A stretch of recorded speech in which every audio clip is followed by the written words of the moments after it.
Welcome to The Explainer. Today we are tackling that age-old question that drives every football fan and coach crazy. Why does a team look amazing for 45 minutes and then just collapse after the break? Well, we're going to dig into the data to see what's really going on. You've seen it 100 times, right? You can feel it. The team is clicking, the tactics look perfect, and then after halftime, something just gives. The shape's gone, the press is a second too late. It honestly feels like a universal truth in football. But what if I told you that universal observation isn't really universal at all? Okay, let's dive right into the numbers. Across more than 800 matches in Europe's top 5 leagues, the average second-half performance actually improves. Yeah, you heard that right. Performance metrics go up by an average of 4.3 points. This tells us the real story isn't about some universal drop-off, but about a massive, dramatic divide between the teams that get stronger and the teams that just completely fall off a cliff. So, if the average is actually a slight improvement, why does it feel like so many teams crumble? Well, the answer is right there in the huge performance gap between the absolute best and the absolute worst second-half teams. And trust me, it's not random. It's driven by some very specific tactical and physical factors. And this split is it's so clear when you look at specific teams. On one side, you have squads like Leeds and Napoli that are literally built to get stronger as the game wears on. Their whole training week is designed so they peak physically in that second 45.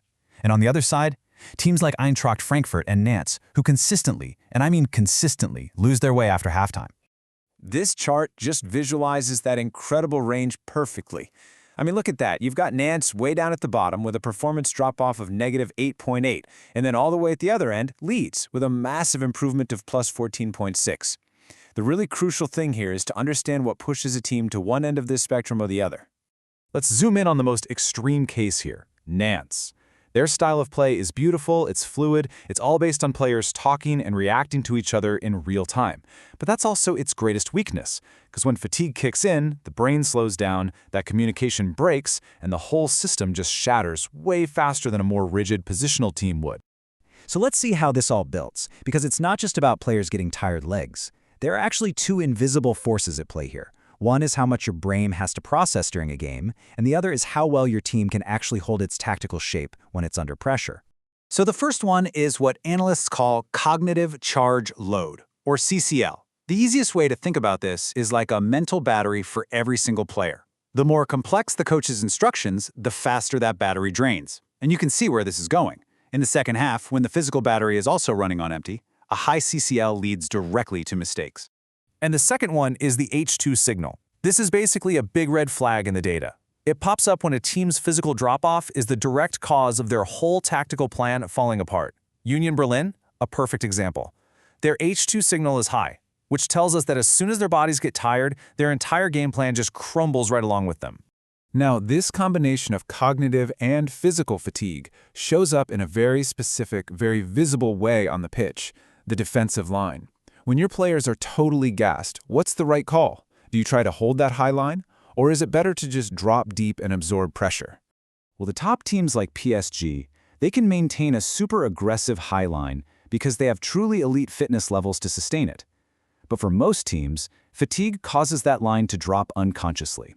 Seriously, a team that planned to defend 32 meters from their goal can suddenly find itself at 26 meters by the 75th minute, squishing the whole team's shape without a single new instruction from the coach. And this leads us to an even bigger problem. We've talked about mental fatigue, we've talked about physical fatigue, but what happens when players become physically unable to even receive instructions? Over 20 kilometers per hour. That's the speed, that's the threshold where a player's working memory just starts to shut down. They physically cannot process complex verbal instructions while running at this speed. Their brain is focused on one thing and one thing only, the physical effort. And if they go into a full sprint, over 25 kilometers per hour, they enter what's called a total communication cutoff. For about 3 to 5 seconds after that sprint, their brain is pretty much offline to any tactical talk. And in the second half, as fatigue is really building, players are spending a lot more time in this cutoff state. And this visualizes exactly how a simple, clear instruction just degrades over 90 minutes. What was an easy verbal command from the captain in the first half becomes a desperate, simple hand signal by the 75th minute. And why? Because the players he's yelling at are too exhausted to even process the words. Okay, so this all sounds pretty bleak, right? But the question is, how can coaches fight back against these invisible forces of fatigue and communication breakdown? Well, the good news is the data provides a really clear playbook. So here's one of the most fascinating insights from all this, and it's about the captaincy. If your captain is a winger who's constantly making these high-intensity runs, they might be physically unable to lead tactically in the 75th minute. The data shows that teams with a center back or a defensive midfielder as captain maintain their tactical shape and instructions better. Why? Simply because those players spend less time in that communication cutoff zone. And here it is, the 5 key takeaways for any coach or analyst out there. 1. Measure your own team's pattern. 2. Simplify your halftime talk. No more than 3 instructions, tops. 3. Assign a reliable communicator on the pitch. 4. You have to drill your defensive shape when players are already tired. And finally, number 5. Structure your training weeks so your team is peaking on match day, not on a Wednesday. So we're going to end with a thought that brings this all right back to your team. It's not just about who wears the armband for the coin toss. It's about who can clearly get a game-changing instruction across when everyone's exhausted. So is your on-field leadership actually built to win the game in the 75th minute? Or just in the first?